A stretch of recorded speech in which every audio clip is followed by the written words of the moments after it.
Hi there folks, hope you're all safe and well, and welcome back to another edition where we look at Scotland's history and just Scotland in general.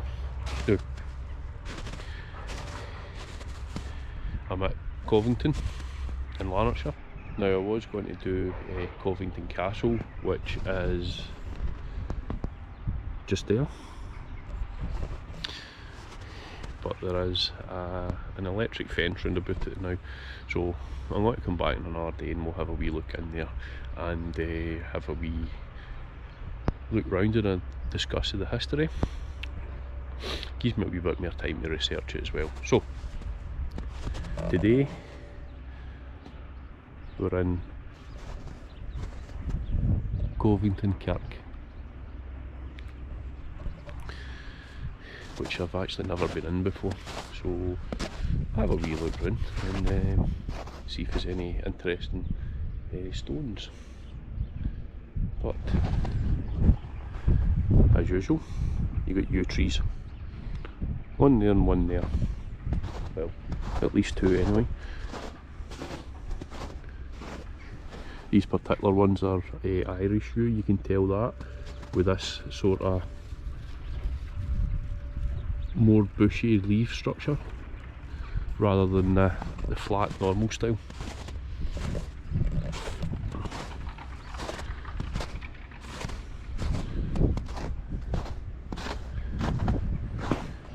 I'll just have a wee look round it, and if I see anything interesting I'll kickstart the video again and we'll catch up then. Here's one straight away down the side.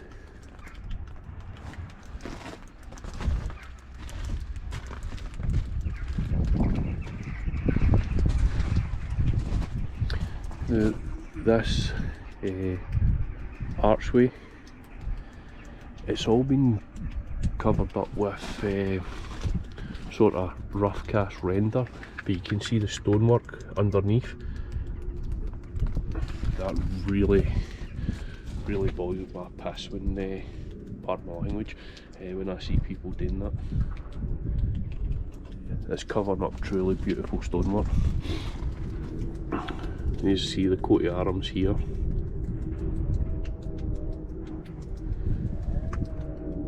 Now, when you see W's done like that with two V's overlapping, that's normally a reasonably old style. And you'll see here 1650, looks like 59. WL, ML.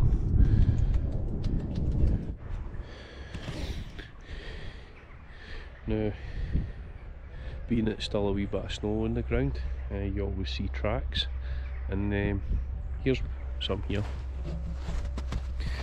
Now normally when I would see tracks like that, I would say a rabbit, but when you consider the size,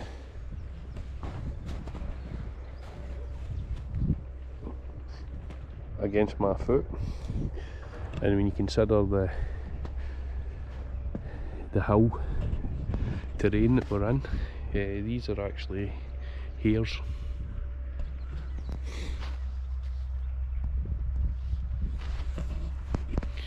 You don't normally see them in graveyards at lower elevations, but or certainly not ones in towns. But aye, nice wee thing to see. Just round the back side here.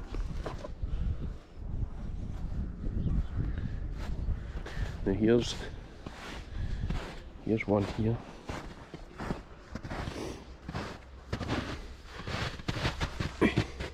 Now that's got the Masonic symbol on it, the compass and the square.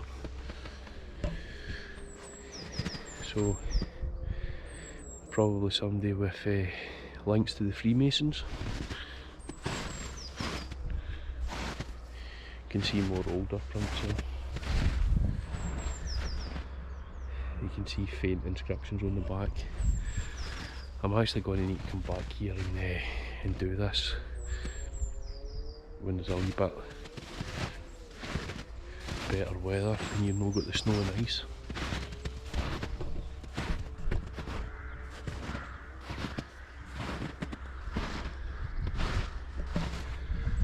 Another yew tree there.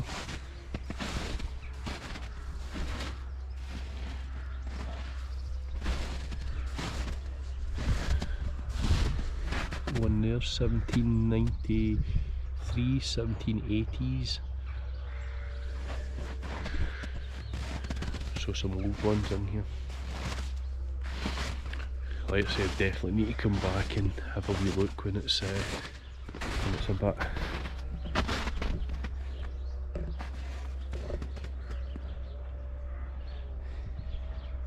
They put this rough cast render on the building to, I suppose, give it a wee bit of protection to the elements, but I think it truly ruins the look. There's the bell tower up there with the bell still intact.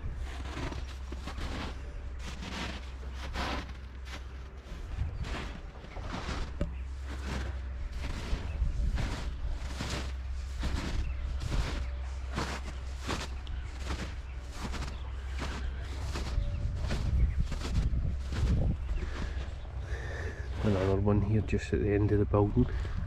You see the skull just carved in there under the moss. Here lies, and lies spelled with a Y,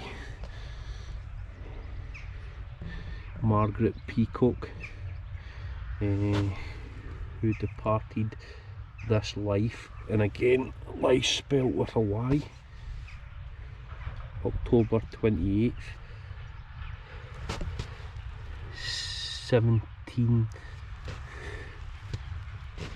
1704.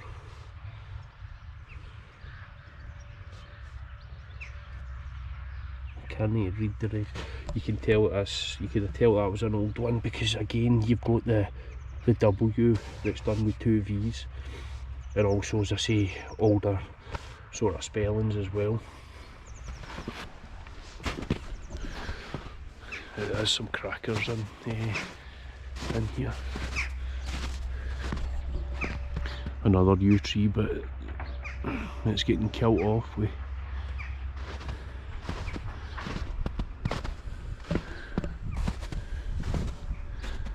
they seem to be Irish yews, the older ones.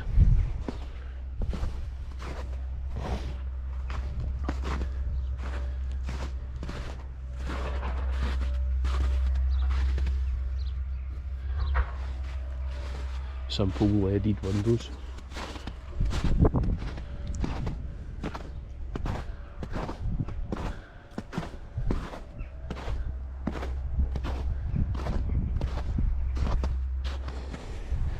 That here again. He's been doing a wee bit hopping about here.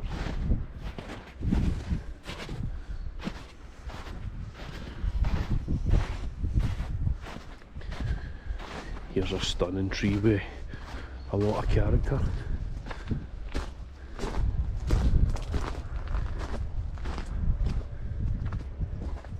A lot of birds on that one. It's a shame that one there's getting killed with ivy. Here's a crackery of carving on the end here. It looks, I've never seen this style before. Here's prints again. It's a side view of your actual skull. There you can see the upper sort of jaw there, and the 2 eyes and the back of the skull. I wonder what this one says.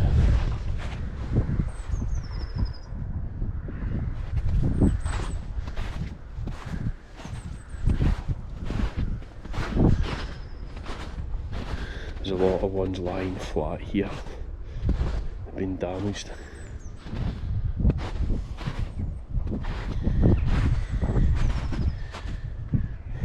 '96 James Penderleaf.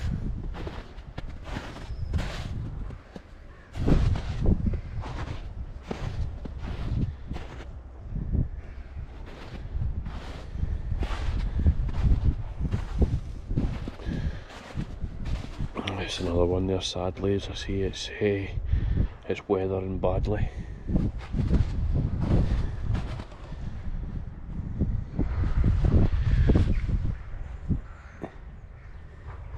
On there, 1812, June 11th, 1812, 1814.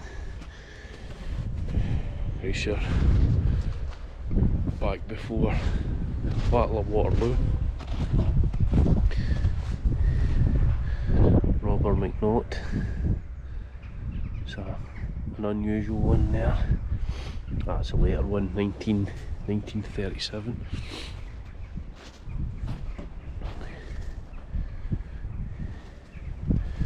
There's the modern graveyard out there and on the grounds of the castle.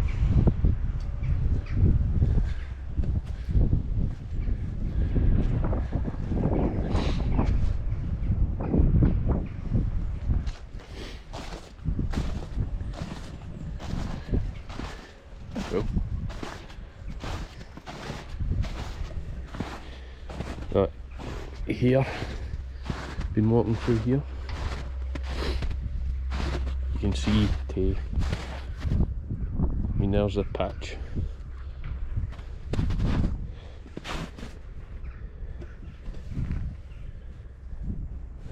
Massive. There's a cracking gate on this place as well.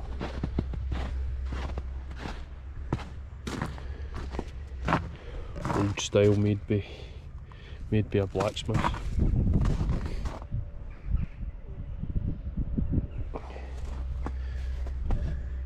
They certainly don't make them like that anymore. Don't know what's been on the top of these. You'll see there they've got a pin to hold something in place.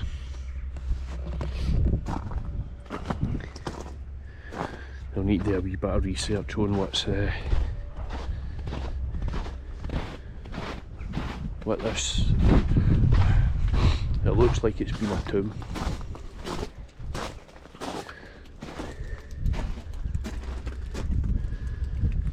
And find out what the coat of arms is. One here, sinking into the ground. You can see the skull, well, skull there and crossbones, and a sort of angel above.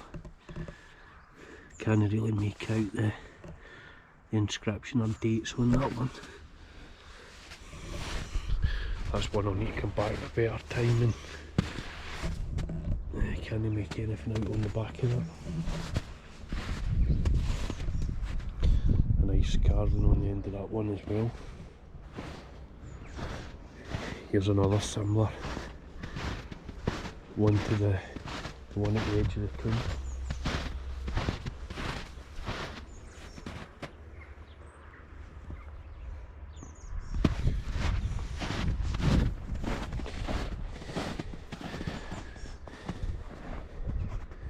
It's an unusual stone, that one.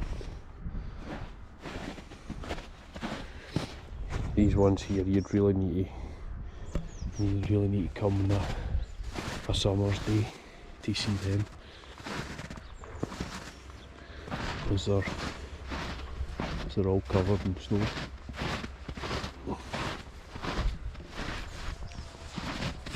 Here's another. You always know that they're going to be old when you see the sort of unusual shapes. And that one there is 1758. Can't quite make it out. If you had a sheet of paper and some graphite or something like that, you'd get a rub in there and probably make out more details. But again, you would need a drier day for that.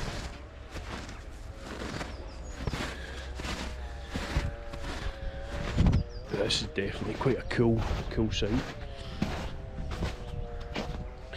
You'll need to come and have a wee look when there's slightly better weather. Nice building there. It's probably still is, the minister's house, the manse.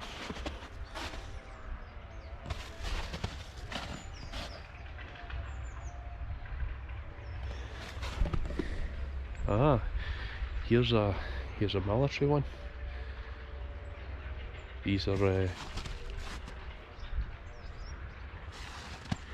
always favourites of mine. These are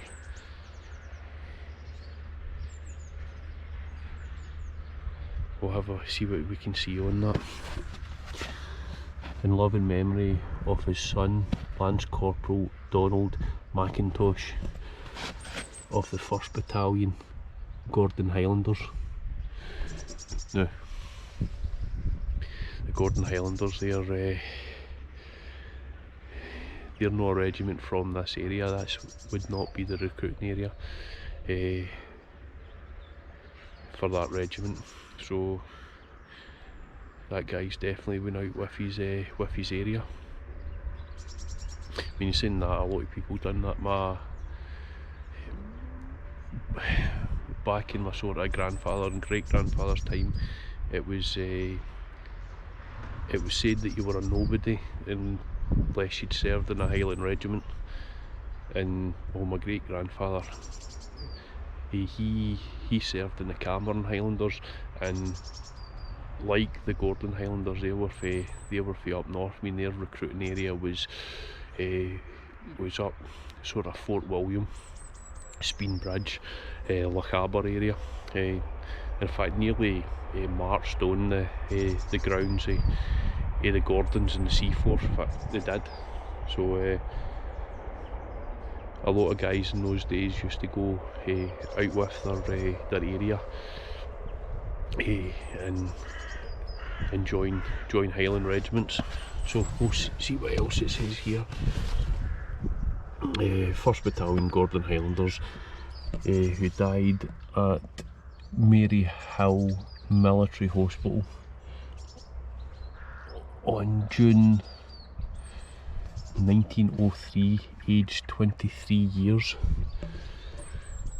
Now, I was fully expecting First World War, but 1903, as you'll know, is a good few years before that, over a decade in fact.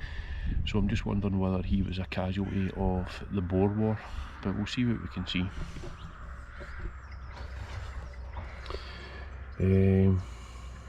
Mary McIntosh, his mother and wife of Thomas, I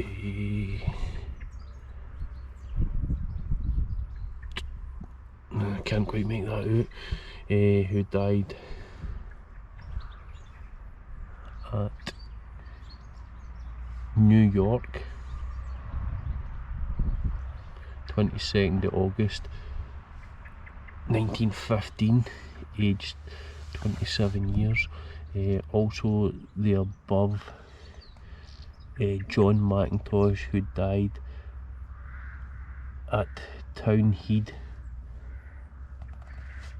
Thankerton. Thankerton is just a village that's just over there.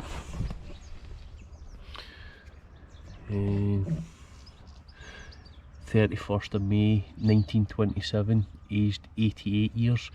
Mary McPherson, his wife, he died at Townhead, Thankerton, 24th of September 1931, aged 81. So you see a full sort of, pretty much a full family in there. And it's nice to see a link with a Highland regiment in the Lowlands as well. But after having our wee look round, but I think I'll come back here and do a more sort of detailed video in better weather. As I say, it's murder, kneeling down and this stuff, but I'll come back on a drier day. So if I can see anything else that isn't covered in ice and easy to film, I'll add it on. If no, I'll catch you folks later, and again, thanks for watching. So stay safe until next time. If you liked this one, please subscribe, hit the like button, leave comments, ask questions, share the video, whatever. Share all my videos. Get Scotland's history out there. So, until next time, take care and slange.